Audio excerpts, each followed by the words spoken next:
আজকাল অনেক জায়গায় মহিলা তালিম হয়, আমি জানি অনেক জায়গায়, যে সেখানে কোনো ওলামা একরামের তত্ত্বাবধান নাই, ওলামাদের কোনো সংস্পর্শ নাই, পরামর্শ নাই, রীতিমতো সেটা একটা ফিতনায় পতিত হওয়ার উপক্রম। দাওয়াতের কাজের নাম দিয়ে অনেক মহিলা মোবাইলে দাওয়াতের কাজ করতে গিয়ে স্বামীর হকাদের খবর নেই। আমার কাছে এমন স্বামী অভিযোগ করছেন যে ভাই, আমার বউ সারাদিন সে মোবাইলে দেখি দাওয়াতি কাজ করে, তারে আমি ডাইকাও ভাগে পাই না, এমন অবস্থা। কোনো কথা তাকে শুনাইতে পারি না, কিছু চাইলো তাকে ডাইকা চান্স পাই না, সে বলে সিরিয়ালে থাকো, আমার দাওয়াতি কাজ আছে। আমার পক্ষ হতে একটা বাণী হইল পৌঁছায় দাও। এক্ষেত্রে মহিলাদের করণীয়গুলো বিস্তারিত বললে উপকৃত হবে।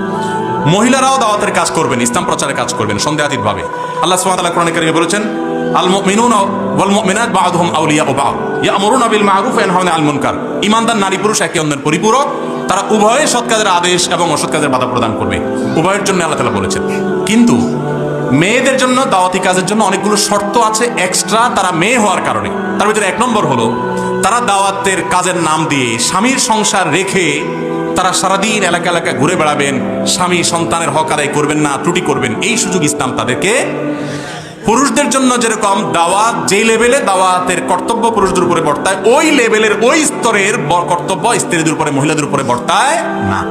তারা যদি নিজেদের অঙ্গনে থেকে অন্য একজন মহিলাকে বাসায় আনলেন, তালিম করলেন, অথবা আশেপাশে কোনো বাসায় গিয়ে তালিম করলেন, সেখানে যদি যেতে আসতে কোনো ফিতনার আশঙ্কা না থাকে, ওই জায়গায় যদি কোনো ফিতনার আশঙ্কা না থাকে, বহু যদির পর, বহু শর্তের পর সেটা জায়েজ হতে পারে। আজকাল অনেক জায়গায় মহিলা তালিম হয়, আমি জানি অনেক জায়গায়, যে সেখানে কোনো ওলামা একরামের তত্ত্বাবধান নাই, ওলামাদের কোনো সংস্পর্শ নাই, পরামর্শ নাই, রীতিমতো সেটা একটা ফিতনায় পতিত হওয়ার উপক্রম।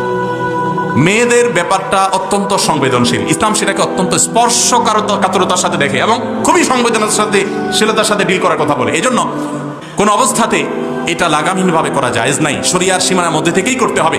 অনেক মেয়েরা এখনো আমাদের দেশে এক জেলা থেকে আরেক জেলায় তারা তবলিগে যায়, নিজের স্বামী ছাড়া, মাহারাম ছাড়া। আছে না এগুলো এখনো? এগুলো ইসলাম না, এগুলো অনাচার। দাওয়াতের কাজ তাদের করতে হবে, সেটা শরিয়ার সীমানার মধ্যে থেকে।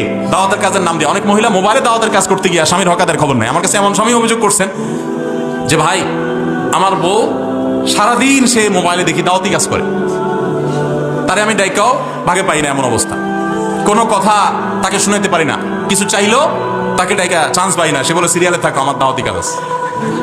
তাই আল্লাহর বান্দা ইসলাম ভালো করে বুঝেন নাই, তাদের এগুলো ঠিকঠাক রেখে অতিরিক্ত সময় তারা দাওয়াতি কাজ করবেন, তাও পর্দার সাথে।